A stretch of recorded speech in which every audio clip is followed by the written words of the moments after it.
हकीम लुकमान और उनके तोते का वाकया। दोस्तों, हकीम लुकमान के बारे में आप सभी लोग जानते ही होंगे कि हकीम लुकमान अल्लाह के नेक बंदे थे और अल्लाह के वली थे।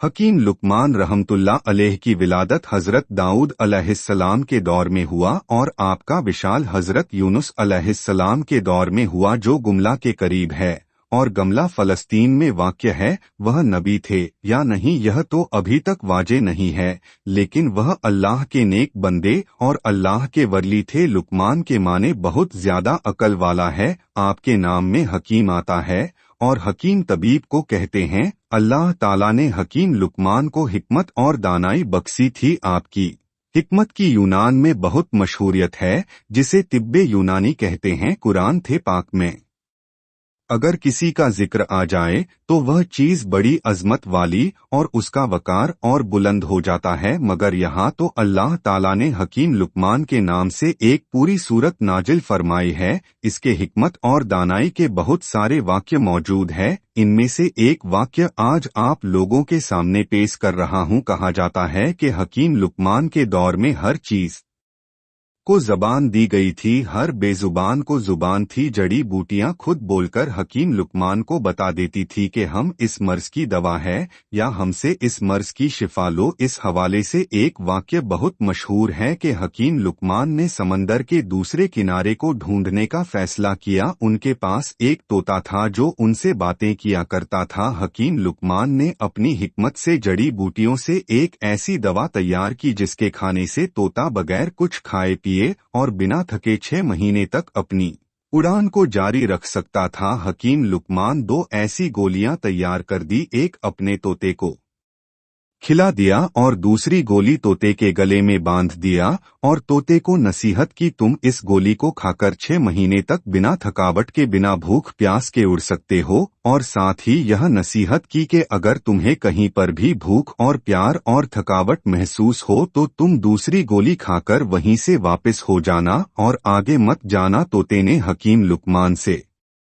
इजाजत ली और समंदर की तरफ उड़ चला। तोता मुसलसल अपनी उड़ान 6 महीने तक जारी रखे हुआ था, लेकिन उसे अभी तक समुंदर का दूसरा किनारा नहीं मिला। तोते को उड़ते हुए अब 6 महीने से ज्यादा हो गया था। अब उसे भूख और प्यास महसूस होने लगी, थकावट का भी एहसास होने लगा था, मगर यहाँ तक जहाँ वह जा चुका था वहाँ समंदर का किनारा तो दूर कोई पत्थर या चट्टान भी नहीं मिला था जिनके ऊपर वह बैठकर सांस ले सकता था। थोड़ा आगे जाने के बाद आखिरकार एक समंदर में चट्टान नजर आई। तोता उसके ऊपर जाकर बैठ गया। दरअसल वह चट्टान नहीं बल्कि एक बहुत बड़ी मछली थी, लेकिन तोते को अभी यह नहीं पता था कि यह चट्टान नहीं एक बहुत बड़ी मछली थी। थोड़ी देर में उस मछली ने थोड़ी हरकत की तो तोता बहुत हैरान और परेशान हो गया कि वह यह देख रहा था कि यह चट्टान हिल क्यों रहा है। जब मछली ने अपना मुंह बाहर निकाला तो वह मछली भी इस तोते को देखकर हैरान हो गई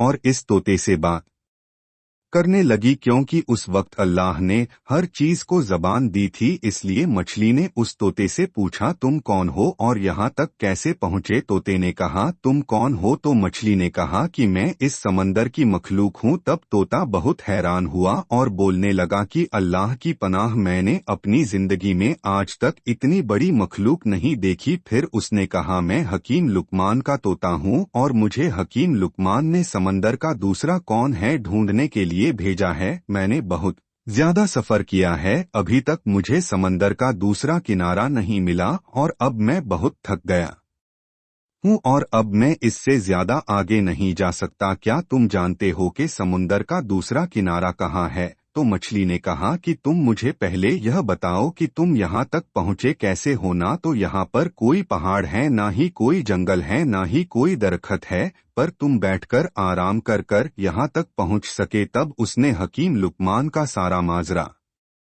उस मछली को बता दिया। फिर मछली ने कहा, समंदर का दूसरा किनारा कहाँ है यह मुझे नहीं मालूम, लेकिन मैं इतना कर सकती हूँ कि तुम जहाँ से आए हो मैं तुम्हें वहाँ पहुँचा सकती हूँ, क्योंकि अगर मैं समंदर के अंदर जाती हूँ तो बहुत बड़ी मछलियाँ समंदर में मौजूद है जो मुझे खा सकती है। तोते ने कहा, ठीक है, तुम मुझे वहां भेज दो जहां से मैं आया हूँ। मछली ने कहा कि तुम मेरी पीठ के ऊपर बैठ जाओ। तोते ने ऐसा ही किया, मछली के पीठ के ऊपर बैठ गया और फिर मछली ने पलक झपकते ही उस तोते को उस जगह पर पहुंचा दिया जहां से वह चला था। तोता यह देखकर कहने लगा कि मुझे तो 6 माह लगे थे वहां तक पहुंचने में और तुमने तो मुझे पलक झपकते ही यहाँ पहुंचा दिया। तोता बहुत हैरान हुआ और सोचने लगा कि अभी तो यह मछली यह भी दावा कर रही है कि उससे भी बड़ी बड़ी मछलियां मौजूद है। तोता हकीम लुकमान के पास गया और जाकर अपना सारा माजरा सुना दिया। हकीम लुकमान ने जब यह सारा माजरा सुना दो बहुत हैरान हुए और अल्लाह की बारगाह में सजदा किया और कहने लगा कि अल्लाह बेशक तू ही जानता है कि समंदर का दूसरा किनारा कहाँ है।